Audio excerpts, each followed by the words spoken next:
coach de negocios pymes certificado y coach de vida certificado por la Universidad de Iberoamericana de Liderazgo, especializado en la formación de carácter por Misión Carácter. Cuenta con experiencia de más de 25 años en la promoción de equipos a través de la formulación y ejecución de planes de formación y entrenamiento en temas transversales como liderazgo por convicciones, comunicaciones asertivas, formación de equipos y mentoría de equipos de alto rendimiento. Fundador y promotor de la empresa A mí me sirvió, escuela de liderazgo, la cual se dedica a la formación de personas, en temas de liderazgo con propósito. Para la escuela de liderazgo A mí me sirvió, ha desarrollado un modelo de liderazgo centrado en las personas y sustentando en el mejoramiento de las competencias blandas, el fortalecimiento de inteligencias múltiples y la inteligencia espiritual, virtudes esenciales para estructurar el propósito de vida personal y conectarlo con el propósito organizacional. Como empresario independiente, estuvo 15 años en la dirección general de la editorial ProLibros y desde hace 10 años se dedica a la formación de personas con el propósito que sean mejores personas y más productivas. Por más de 20 años hizo parte del Fondo de Empleados de ProLibros, FECOL, participando de los órganos de dirección correspondientes, Junta Directiva y Comité de Control Social. Farid, gracias por estar con nosotros el día de hoy. Tienes la palabra. Deina, muchas gracias. Bienvenidos todos y permítame comenzar con esta imagen.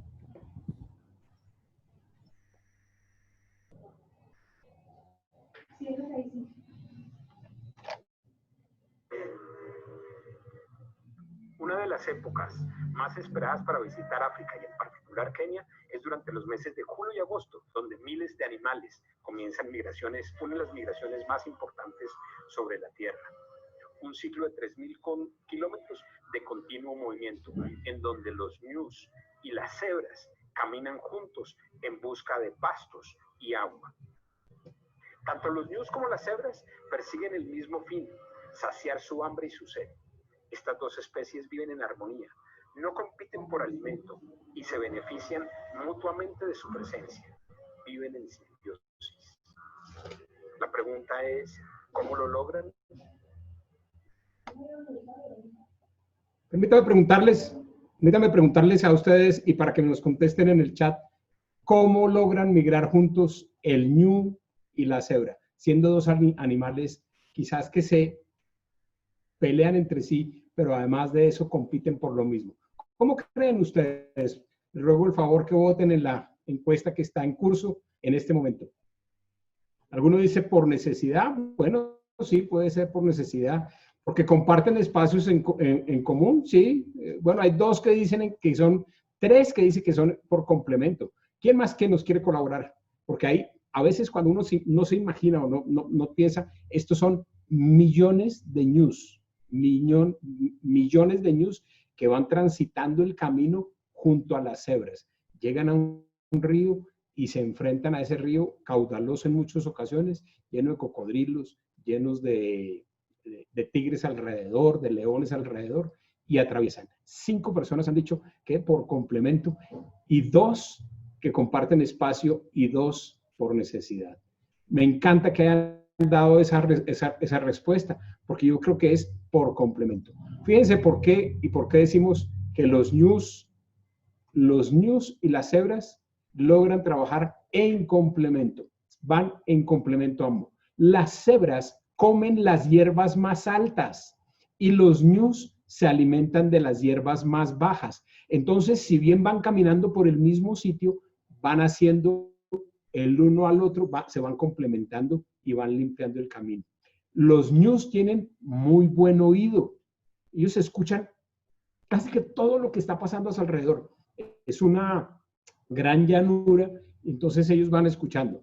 Y las cebras tienen muy buena vista, con lo cual pueden detectar en dónde están los cazadores, dónde están los depredadores, que en este caso son o los leones o bien son los cocodrilos. Y juntos hacen un trabajo muy bueno y logran recorrer 1.300 kilómetros juntos. Y esto lo hacen todos los años. Lo que nos demuestra lo que Vincent Lombardi dijo en alguna ocasión, Vincent Lombardi fue un entrenador de fútbol que dijo, los logros de una organización son el esfuerzo combinado de cada individuo.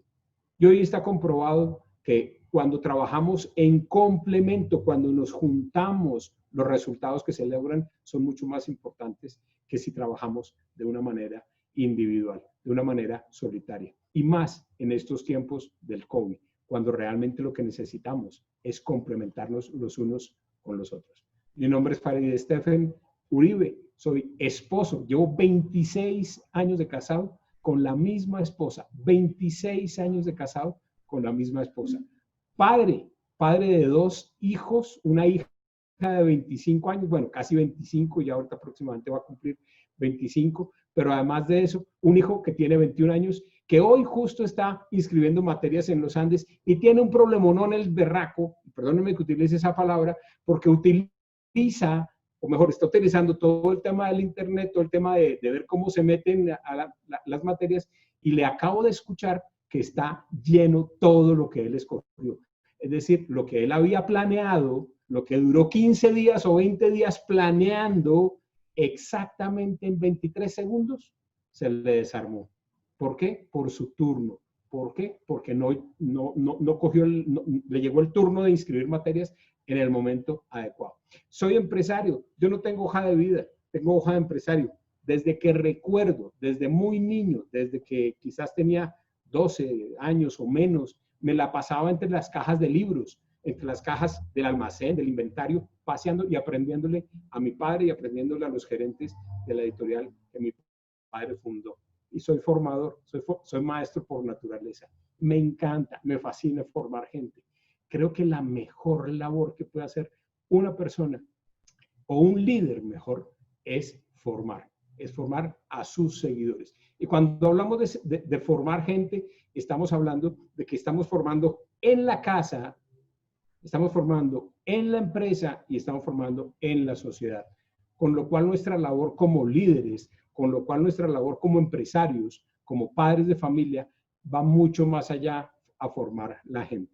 Me encanta, y esto lo digo por autorización del equipo de comercial de EBS, me encanta que me pregunten por chat lo que quieran. Deina está autorizada a interrumpirme. Farid, no entendí esto. Farid, ¿por qué aquello? Farid, tengo esta duda, tengo esta inquietud.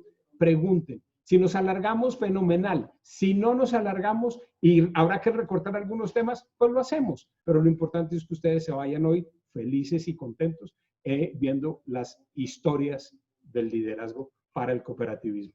Déjenme contarles un poco mi historia, quién soy, qué he hecho. Y mi historia, como ven, toda mi vida ha sido libros. Entonces, de alguna manera, lo que he venido construyendo es una historia que la he terminado por capítulos. Y el primer capítulo lo llamé Valentía y Esfuerzo. Valentía y Esfuerzo, ¿por qué? Porque es cuando tengo de los más o menos 5 años a los 18 años, 13 años estudiando en un colegio tradicional de Bogotá, que es el Gimnasio Moderno, muy tranquilito, nunca fui muy buen estudiante, siempre fui más bien como, no vago, pero sí medio perezoso para el estudio. Me encantó el tema del deporte. Toda mi vida me he desarrollado en el tema del deporte. Soy hincha de Millonarios y en algún momento de mi vida, cuando Millonarios estaba tan mal, no como hoy, pero sí peor que lo que estaba hoy, soñé con cambiar de equipo y escogí un equipo que se llama La Equidad. Y me llamó entonces un amigo y me dijo, ¿cómo? ¿Usted va a cambiar a Millonarios? No puede ser. Uno puede cambiar de esposa, de hijos, de trabajo, de todo lo que quiera, pero de equipo nunca. Entonces me tocó volverme a Millonarios y finalmente tuve la fortuna de verlo 2 veces campeón. Soñé alguna vez ser el director de Coldeportes. Y ahí me ven, ahí estoy yo en el equipo de fútbol. Soy el único que tiene un uniforme diferente porque yo no hacía parte del equipo, yo hacía parte de las barras. Ahí estoy. Y este es un poco el resumen que nos hacen en el colegio. Esa fue una época valiente, una época rica, sabrosa, de mucho esfuerzo. En el Gimnasio Moderno hacíamos unas excursiones por todo Colombia y me gané, y daban un premio al mejor excursionista. Me gané el premio al mejor excursionista 8º, 9º y 10º. Y en 11 no lo hice. No me gané el premio al excursionismo, porque creí que ya estaba todo listo. Creí que ya estaba superado el tema y que me lo iban a dar por derecho. La vida me demostró después cuán equivocado estaba y vamos a verlo más adelante. El segundo capítulo de mi vida se llama Amor y Generosidad. Amor y generosidad, ¿por qué? Porque yo salgo del gimnasio moderno y me voy a estudiar administración de empresas al CESA. Feliz, dichoso. Llego y no me gusta. Me parece horrible. Empiezo a ver una materia y después la segunda, un semestre y después el tercer semestre y me encuentro con una materia que se llama estadística. Estadística y me rindo rápidamente y no le doy o no le meto todo el vigor necesario para aprender estadística. La doctora que nos daba estadística en ese año, un día me dijo, a mitad de semestre, me dijo, señor Stephen, bienvenido por primera vez a su clase. Y me hizo sentir mal. Y inmediatamente me retiré del CESA. Y me fui para la Sabana. Y fue quizás la mejor decisión que he tomado en mi vida. Porque allí, a pesar de que nadie me respaldó en esa decisión, ni mi papá, ni mis hermanos, ni muchísimo menos mi mamá, ni mis compañeros, llegué y apenas entré al salón de clase, vi una cara absolutamente preciosa de una mujer costeña y le dije, tú y yo no nos conocemos, pero nos vamos a conocer. Nos vamos a ennoviar, nos vamos a ir de luna de miel a Egipto, nos vamos a casar y nos vamos a ir de luna de miel a Egipto. Y así lo hicimos 5 años después, porque lo que yo empecé a pensar con mi boca, empezó a darse y a hacerse una realidad. Milena terminó con su novio, yo terminé con la mía, nos casamos, tuvimos 2 hijos y todavía no la he llevado a la luna a Egipto. Ya pronto, ya esperemos que, claro que ahora con todos estos viajes que están cerrados y toda esa vaina, pues me están dando como un respirito. Ese es el amor. Y la generosidad, ¿por qué? Porque yo empecé a trabajar desde el año 1988. Yo salgo del gimnasio moderno en el 86, 3 semestres en el CESA, y en el 88 me paso para la Sabana, y mi papá me dice, no quiero vagos en la casa. Yo estudiaba de 2 de la tarde en adelante, no en el campus que ustedes están viendo, estudiaba en Quinta Camacho. Me dice, no quiero vagos en la casa. Y me pongo a trabajar. Y me toca empezar a trabajar teniendo quizás 20 años. O sea que de ahí en adelante empecé a valer o a entender lo que era ganarse el dinero, lo que era ganarse la plata con el trabajo, lo que era hacer proyectos y planes. Y empecé a liderar una organización editorial que se llama ProLibros o a crecer en esa organización. Esa organización, cuando yo entré a esa organización o a esa empresa, estábamos 3 oficinas. En el año 91 recibo la gerencia de esa oficina, de esa editorial por accidente, y la llevo hasta el 2006. Y la empresa sube y baja. En ese momento formamos el fondo de empleados, o mejor, solidificamos el fondo de empleados. Pasamos de 100 personas que éramos a cerca de 350 personas. Hicimos algo absolutamente maravilloso en el fondo de empleados, que quizás en las dimensiones que ustedes manejan no es mucho, pero para mí, créanme que fue absolutamente maravilloso. Tuvimos 600 créditos para educación durante cerca de 10 años. 600 créditos para educación. Tuvimos 200 vehículos, compramos 200 vehículos, es decir, si pensamos que fui gerente 10 años, estamos hablando de 20 vehículos a año, que yo sé que tal vez son los que venden una concesionaria o una cooperativa en 2 o 3 horas, pero usted sabe la alegría que significa que una persona compre su carro por primera vez. Pero lo más hermoso fue haber educado, pero además de eso entregar vehículos y entregar 350 viviendas. Porque creíamos y creemos profundamente que el hecho de tener la vivienda propia es sinónimo de bienestar, es sinónimo de prosperidad. Pero ¿sabe una cosa? Yo cometí unos errores tremendos. En ese proyecto de amor y generosidad cometí unos errores tremendos y me equivoqué. Y finalmente ProLibros terminamos cerrándola. Conclusión, yo desempleado y me dediqué entonces a estudiar. Me dediqué a estudiar primero cómo funciona el cerebro y cómo es la historia de la humanidad. Y la historia de la humanidad arranca con la división del trabajo. La división del trabajo hace que la gente se vuelva más productiva. Tú eres especialista en lo que haces. Más adelante nace la propiedad privada, encontramos la manera de educarlas, de educar las vacas, las gallinas, este tema. Yo no soy del campo, créanme, ¿cierto? Y entonces ahí nace la propiedad privada. Después nos inventamos o se inventaron la luz eléctrica y pasamos del campo a las ciudades y cambia radicalmente el concepto de vida. Empezamos a vivir en sitios mucho más aglutinados como hoy los conocemos, y hacia mediados de 1800 viene la revolución industrial. Y hoy estamos viviendo la más profunda revolución, la era digital, en donde confluye la generación de contenido con la difusión del contenido. Eso tal vez sucedió solamente una vez en la historia, cuando se creó la imprenta hacia mediados de 1500. Luego, dije yo, y esto, la historia del liderazgo debería ir en paralelo al desarrollo de la historia de la humanidad. Pues fíjense que no. La teoría de desarrollo de la evolución del liderazgo nace a mediados de 1800, a finales de 1800, con la teoría del gran hombre, del superhombre, el que tenía que ser súper perfecto.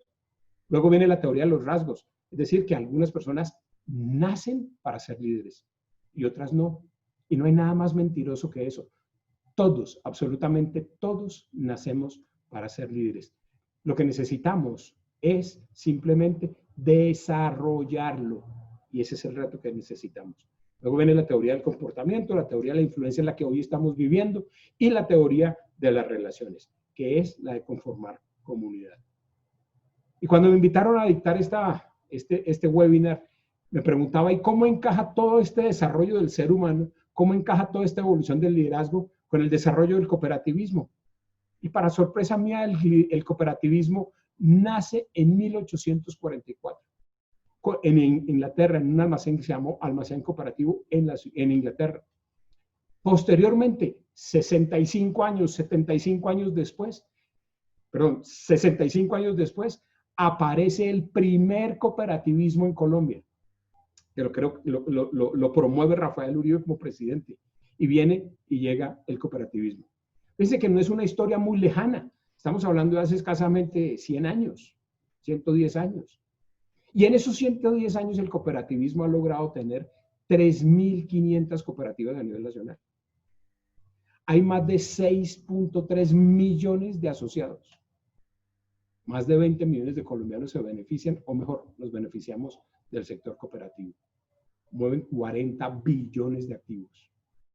Y representan el 2.5% del Producto Interno Bruto. Y yo me pregunto, ¿cómo lo han hecho? ¿Cómo han logrado en 100 años representar y ser lo que hoy son? Un ente decisorio dentro del concepto y dentro del desarrollo de la economía de este país. Y entonces empecé a pensar en lo que se llamaría, o lo podríamos llamar, el liderazgo cooperativo, que de alguna manera ha existido siempre, que de alguna manera ha participado de la historia de la humanidad siempre, y que en determinado momento, por andar de pronto haciendo cosas incorrectas, a andar paseando por donde no debía, yo rompí, y ese es el tercer capítulo de mi vida, el lado positivo del fracaso. A punta de golpes, a punta de entender que las cosas no se hacen de manera correcta, mejor, se deben hacer de manera correcta, y cuando no se hacen de manera correcta, tenemos o asumimos nuestras responsabilidades. Nos tocó cerrar la empresa, nos tocó cerrar la editorial, nos tocó cerrar el fondo de empleados, nos tocó cerrar la cooperativa que teníamos con la cual le prestábamos algunos servicios a la Policía Nacional, llegando a tener más o menos unos 15 o 20 mil policías trabajando o asociados con nosotros, prestándoles servicios. ¿Sí? Y todo eso se cayó. Y entendí que lo más importante en la vida es qué tipo de persona, qué tipo de ser humano eres. Y por eso llamamos esta conferencia la historia o historias del liderazgo para el cooperativismo. Y tocó empezar de nuevo. Y empezar de nuevo significó redefinir una manera de ver el liderazgo. Y mírenlo, y quiero compartirlo con ustedes. Y si alguien tiene alguna definición del liderazgo en el chat, se lo agradezco que nos lo cuente. Y Deina, si nos dices si alguien tiene una definición del liderazgo. La definición del liderazgo que nosotros manejamos es: el líder es aquel que percibe la necesidad sentida de la gente. y la convierte en una visión y en una acción. Cuando empezamos a construir esta definición, nosotros en la editorial decíamos, la empresa es su gente y el cooperativismo es su gente. Y los líderes de hoy, los líderes comunitarios, los líderes que están trabajando hoy en comunidad, con convicciones, con conciencia, con comunicaciones adecuadas, lo que hacen es pensar en los demás, olerse, el olfatearse esa necesidad sentida y convertirla en una visión y además de eso, convertirla en una acción. Se necesita, urge que sea una acción y una acción clara, puntual, concreta. Muchos de ustedes seguramente han trabajado con alguien y ese alguien les dice algo y entonces dicen, óigame, aquí hay una idea por desarrollar, aquí hay un proyecto por desarrollar. Y usted tiene dos opciones. Esa idea la coge y la escribe y queda muy bonita, muy bien escrita. Y si nunca le pone un plan de acción, esa idea se irá al cementerio con usted. O quizás se irá cerrada como se fue la editorial. Teníamos muchos proyectos en la editorial y no los supimos aprovechar. No los supimos aprovechar. Y no los supimos aprovechar, ¿por qué? Básicamente porque no nos supimos adaptar. Y ese fue el primero, ese es la primera gran aprendizaje que nosotros tuvimos, o que yo tuve en esos 20 años de estar trabajando en la editorial. Necesitamos como líderes adaptarnos. Mire, déjeme contarle algo que a veces yo lo pienso en retrospectiva y me duele, pero me confronta a la vez.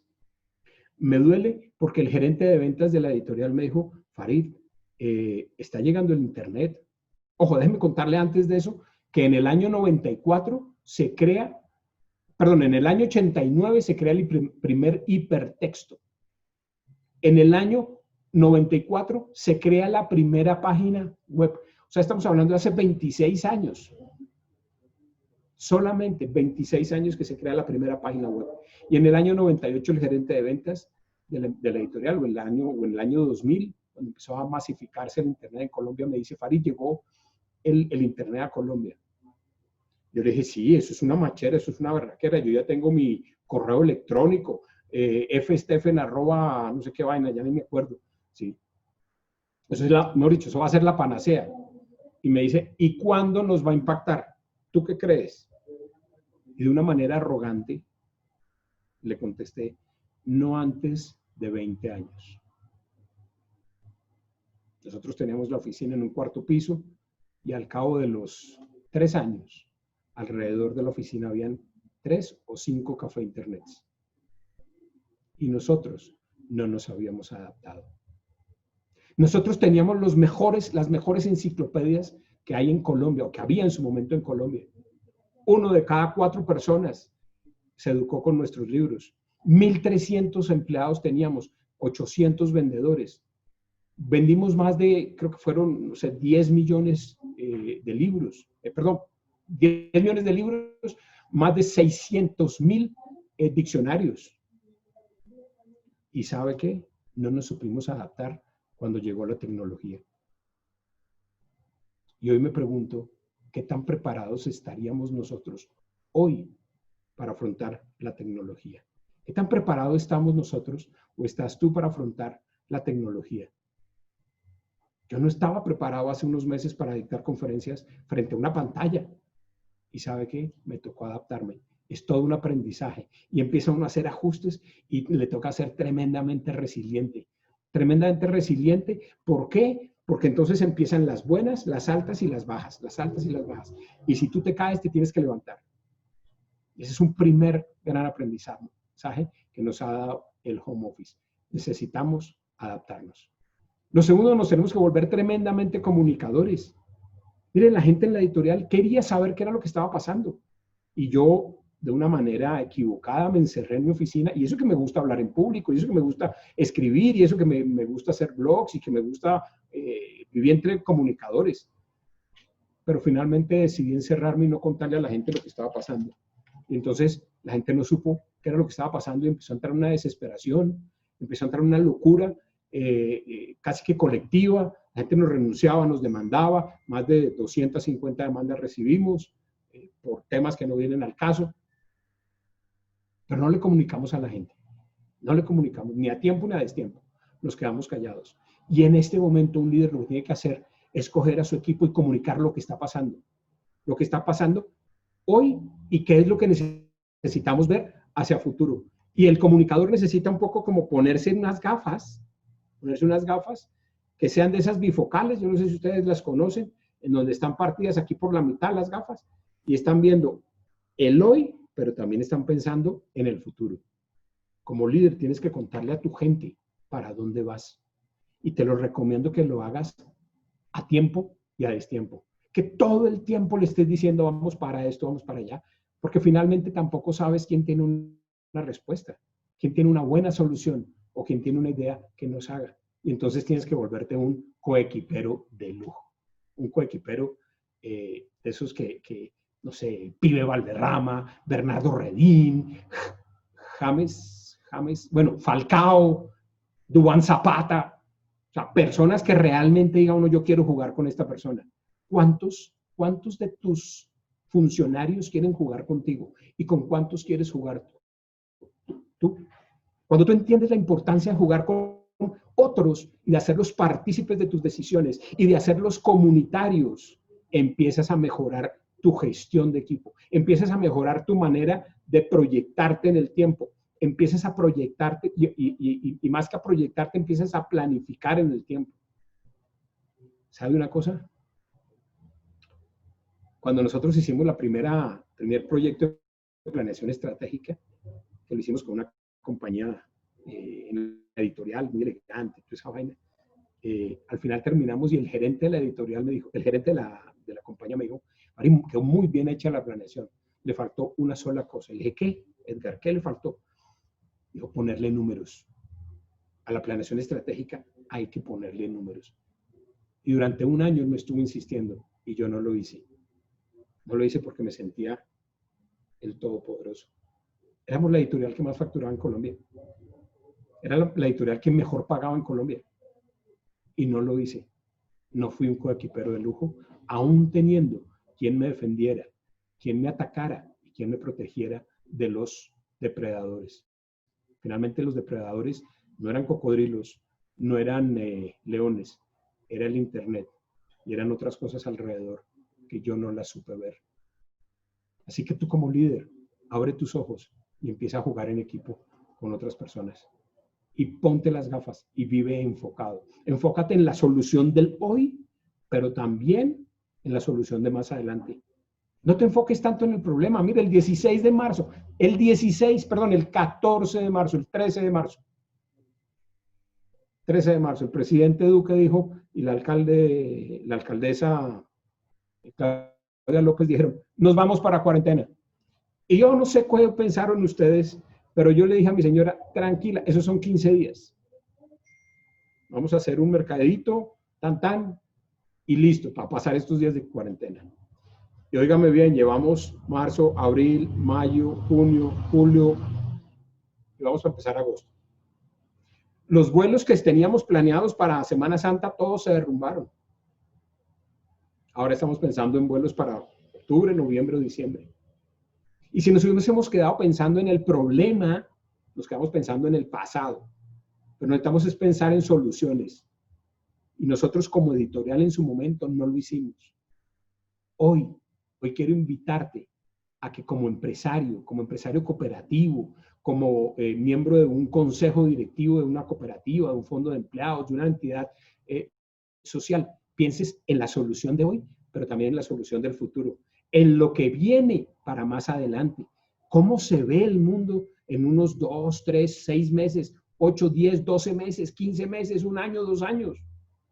Porque es que la gente te va a decir en algún momento, tú, señor directivo, nos trajiste a buen puerto.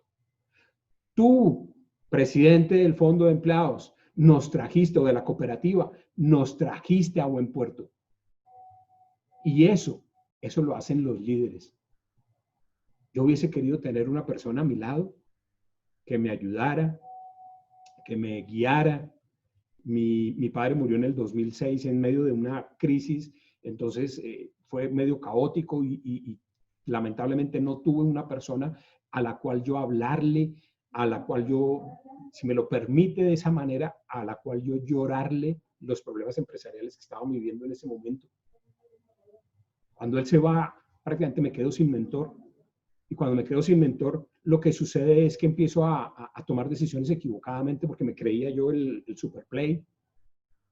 ¿Cuánto añoraría yo en ese momento tener un mentor que me hubiese guiado? Porque un mentor es con aquella persona que te está retando permanentemente a la solución y a que dejes de pensar en el problema. ¿Cuál es la solución de esto? ¿Por dónde son los caminos?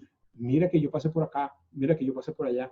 Y juntos, entre los dos, construyen una solución, construimos, si me lo permites, una solución para más adelante. Así que hoy te recomiendo que te enfoques fundamentalmente en la solución de hoy, pensando en el futuro, no tanto en el problema. Y algo que a ustedes, como entidades solidarias, no debería yo estar diciéndoselos. Me parece que es un poco atrevido de mi parte decirles, construyan capital social. Construyan capital social significa, y es como yo lo interpreto, crean en su gente, crean profundamente en los equipos que tienen, cultívenlos, denles seguridad, denles tranquilidad, empodérenlos de sus funciones. A veces, mire, a mí me costó mucho trabajo tener que quitarme de algunas funciones o de algunas áreas para entregárselas a gente mejor que yo, como yo quería ser el chacho. Sí. Entonces empecé a tomar decisiones equivocadas, pero cuando tú empiezas a construir capital social, cuando tú empiezas a creer en la gente, empiezas a creer en oportunidades, empiezas a establecer relaciones de valía, relaciones de largo plazo, relaciones profundas, no de esas superficiales. Mire, yo ahorita estaba mirando mi Facebook y tengo algo así como 2.500 amigos en Facebook. En el Instagram a mí me sirvió, que está en alianza con EBS, tengo algo así como 680 seguidores o 700 seguidores. ¿Cuántos de esos son realmente amigos? ¿Cuántos de esos tengo con relaciones profundas, sólidas? ¿Con cuántos de esos necesito o puedo contar para coger el teléfono y hacer una llamada y decir, óyeme, estoy en este problema o estoy en esta situación y quiero y necesito hablar con alguien, necesito desahogarme, necesito tomarme un café, así sea un café virtual? Entonces, cuando empiezas a construir relaciones profundas con tu equipo, empiezas a darles empoderamiento. Y ellos van a decir, yo creo en mi líder. Y yo creo en mi líder al punto que estoy dispuesto a jugármelas el todo por el todo.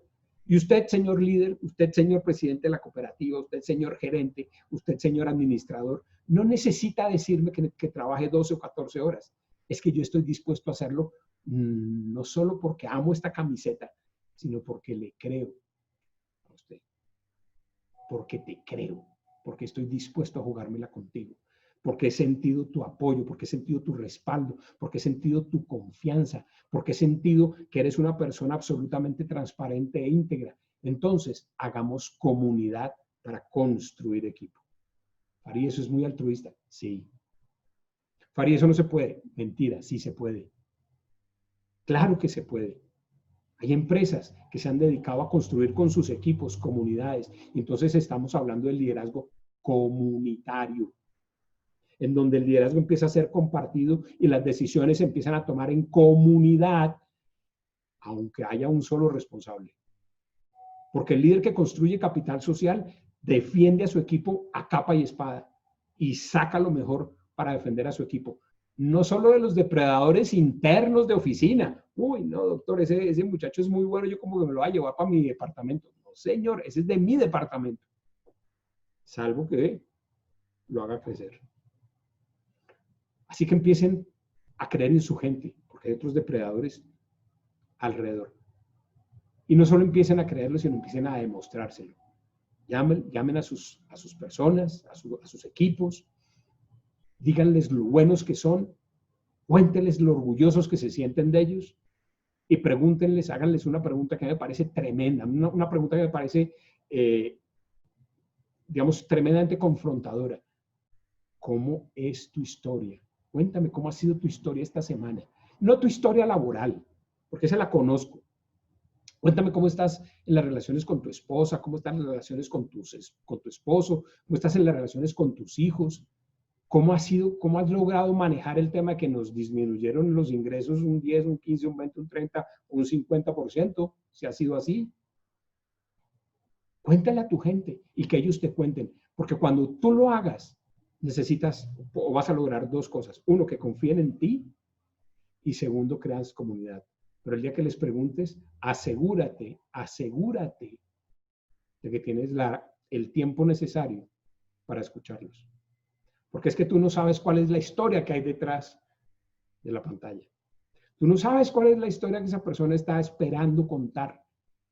Y eso significa ser comunitario, eso significa hacer coayuda entre los dos, comunicaciones entre los dos, conversaciones entre los dos, o entre los tres, o entre los cuatro. Yo no sé ustedes, pero a mí el Zoom me tiene hasta aquí. Sí. Porque es que suma a las 8 de la mañana, suma a las 9 de la mañana, suma a las 10, ¿y a qué horas me tomo un tinto? ¿A qué horas voy? Comparto con mis amigos de la oficina. ¿A qué horas voy y hablo con ellos? ¿A qué horas voy y sé de la vida de mis amigos? Y a las 5 de la tarde muchas veces no he acabado, entonces son las 6, 7, 8, 9, 10, 11 de la noche y yo todavía estoy pegado al computador. Porque se perdieron los límites del trabajo. Y al día siguiente recibo una llamada de mi jefe que me dice, óyeme, estoy orgulloso de ti, te felicito. Cuéntame cómo es tu historia, no tu historia laboral, sino tu historia personal. Eso es empezar a construir capital social con tu gente. Pero eso también es ser íntegro. Íntegro con lo que haces con los demás. Es ser íntegro con la perspectiva del liderazgo que tú tienes. Es generar confianza, es generar transparencia. Como líder de una cooperativa, como líder de una empresa, como líder de una familia, como líder de una sociedad, no puedes darte el lujo de tener agendas ocultas. No puedes darte el lujo de que coges tu celular y lo escondes. Tienes que dejarlo abierto totalmente, sin claves, para que tu esposa o tus hijos lo miren sin problema. Porque eres una persona absolutamente transparente. Yo no creo es que es mi celular. ¿No se supone que si nos juntamos y nos casamos, vamos a hacer uno solo? Entonces, es nuestro celular. Y el cooperativismo habla de hacer comunidad y de generar confianza. El cooperativismo nos enseña, con sus 7 principios básicos, a pensar más en los demás que en nosotros mismos. El cooperativismo, con sus 7 principios, nos dice, es más importante el resultado de todos que el resultado personal. Y eso fue lo que aplicamos en el Fondo de Empleados cuando logramos sacar cerca de 350 viviendas, 600 préstamos para educación o 200 vehículos. Pensamos más en los demás que en los resultados particulares. Y hoy te invito a que lo sigas haciendo. Y te invito a que seas ese líder que transmite valor, que transmite confianza, que transmite transparencia, que esa historia que hay detrás tuya, yo hoy te he contado parte de mi historia, y esa historia que hay detrás tuyo puede inspirar a muchos que te van a seguir y van a hacer de los demás un mejor líder. Y quiero que veamos entonces este video.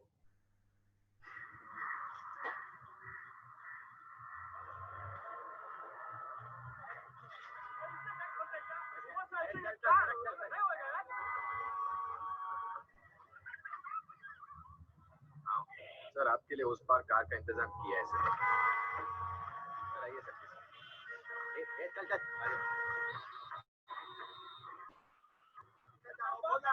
क्या बात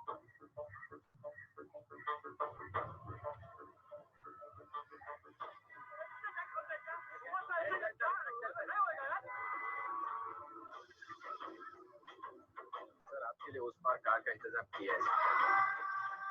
आइए सर। चल चल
¿Qué les llamó la atención de este video? Me gustaría que en el chat me contestaran qué les llamó la atención del video, porque a mí hay cosas que me parecen sorprendentes y cada vez que veo este video le encuentro más enseñanzas. Así que ojalá una o dos personas, incluso si alguien quiere abrir el micrófono y decir qué le llamó la atención sobre el video, me parecería absolutamente espectacular. Al principio del video hay una escena, no sé si ustedes se detallaron, en donde hay dos personas y la una le tienda la mano a la otra para que le pasen por encima del árbol.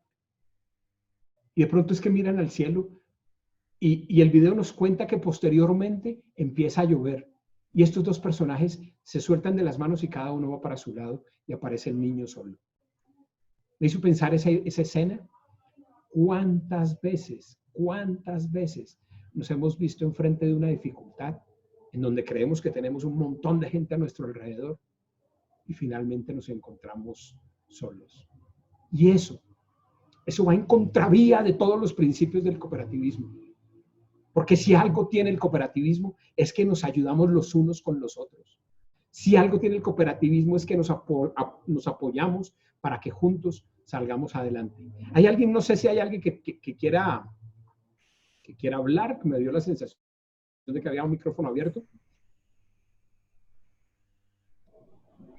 Sí, en el chat, Farid, Julie Tobón, respecto al video, comentó que tomar la iniciativa y contagiar. Tomar la iniciativa y contagiar. ¿Y cuántas veces como empresarios, como gerentes o como directores de un departamento nos ha faltado o nos ha sobrado tomar la iniciativa? Porque yo estoy seguro que todos en algún momento lo hemos hecho.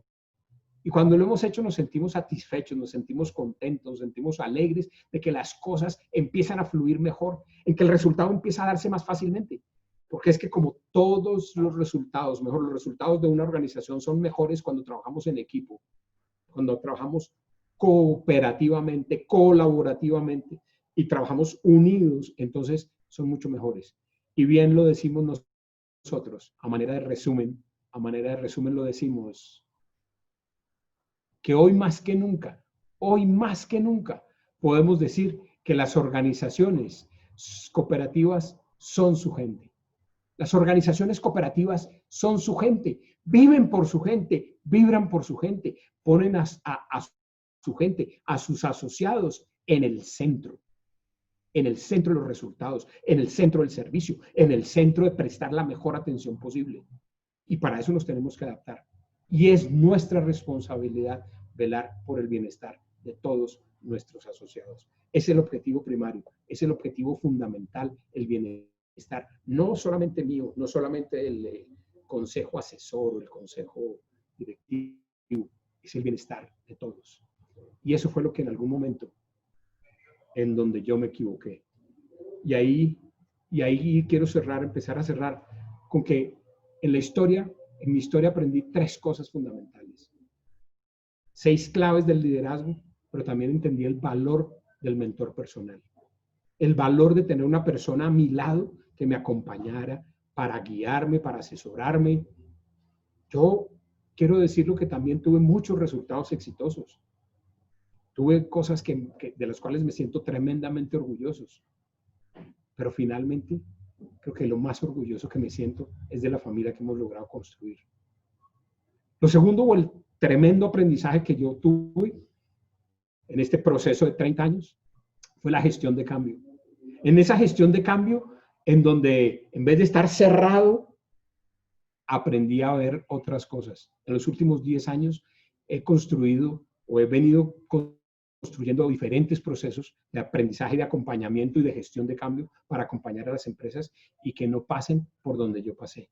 Que hagan buenos planes de gestión de cambio, pero también que hagan buenos planes estratégicos. Hoy una empresa, así sea, en un papelito cualquiera, debería estar en capacidad de proyectar su empresa. Cuando a la general, ahora no recuerdo el nombre, de los Estados Unidos le dijeron hay que tomarse Irak y traer a no sé qué persona y ganar la batalla de 1991, el Golfo Pérsico, sí, la guerra del Golfo, este hombre muy hábilmente diseñó en una sola hoja el plan estratégico para tomarse Irak en ese momento. A veces nosotros nos gastamos pilas y pilas de papel. Y no tenemos ese plan todavía logrado. El plan estratégico tiene que ser sencillo, claro, limpiecito. Después de estos 3 aprendizajes, cuando yo dije, bueno, y ahora ya no soy empresario, ya pues cerré mi empresa, ¿qué necesito hacer? Empecé a construir y ahí nació A Mí Me Sirvió. A Mí Me Sirvió nace con la filosofía de ayudarle a los demás a ser mejores personas y más productivas. Nace con el objetivo y el propósito fundamental de ayudar a otros a que sean mejores personas y que no pasen los dolores que yo pasé. Y miren, yo me llevé casi por delante mi familia, yo me llevé por delante mi economía, yo me llevé por delante parte del negocio de la familia. Y digo parte, por no decir todo el negocio de la familia.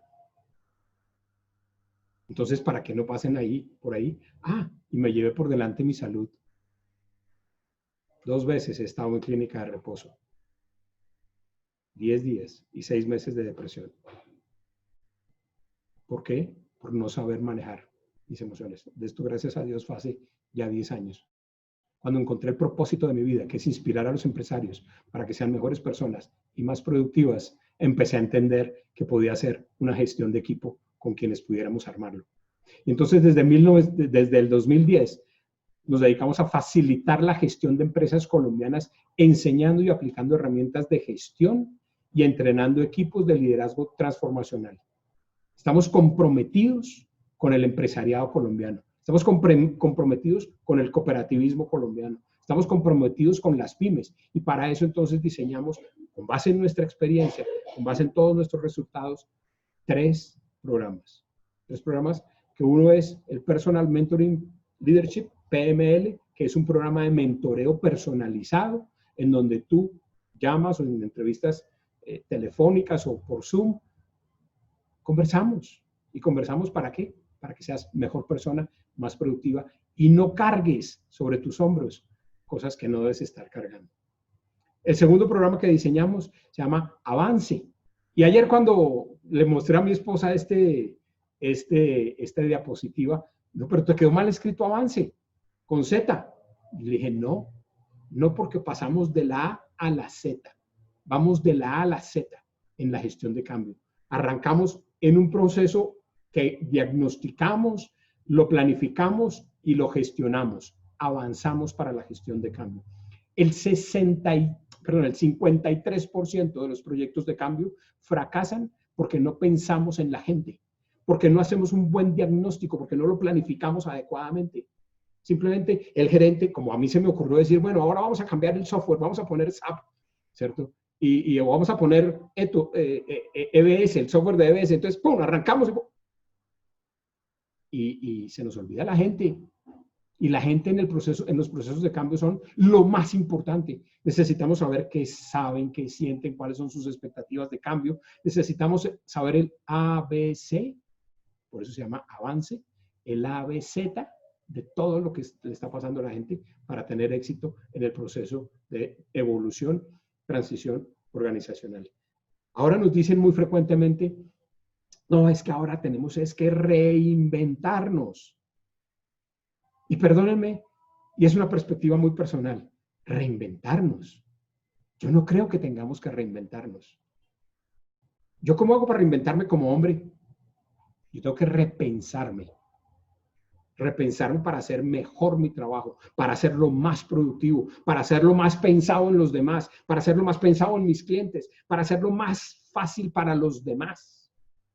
Entonces necesito repensarme y cuando me repienso, estoy evolucionando y hago un proceso de transición organizacional, que a veces es de lo más satisfactorio que hay si lo sabemos hacer. Y generalmente produce unas grandes alegrías. Y el tercer programa es un programa que le llamamos programa Mi Mentor para empresas, en donde evaluamos 8 áreas organizacionales, finanzas, plan de negocios, mercadeo, planeación estratégica, plan de marketing digital, plan de comercial, gestión de recursos humanos y gestión de liderazgo. Lo evaluamos y armamos un plan de mejoramiento en procesos de formación grupal. Y ahí empiezas a ser más productivo, tu equipo empieza a ser más productivo y se vuelven mejores personas, más productivas. Eso lo hacemos a través de consultorías, de mentorías, acompañamientos y entrenamientos. Pero algo aprendí, si algo aprendí de todo este proceso de vida, es que tu cooperativa es diferente a la mía. Tu empresa es diferente a la mía. Tu gente es diferente a la mía. Entonces personalizamos todos nuestros proyectos. Por eso nos sentamos con cada uno de ustedes y hacemos un plan de desarrollo. Y el equipo de EBS, liderado por Dana y todo su equipo de niñas, son las que nos van a ayudar y nos van a colaborar para que podamos entonces ponernos de acuerdo y cooperativamente o colaborativamente trabajar juntos. Espero, y es mi deseo y es nuestro compromiso, poderlos ayudar en todo lo que sea posible para que ustedes sean mejores personas, más productivas. Muchísimas gracias. Perfecto, Farid. Muchas gracias a ti. Muy buena la charla, muy entretenida, muy productiva.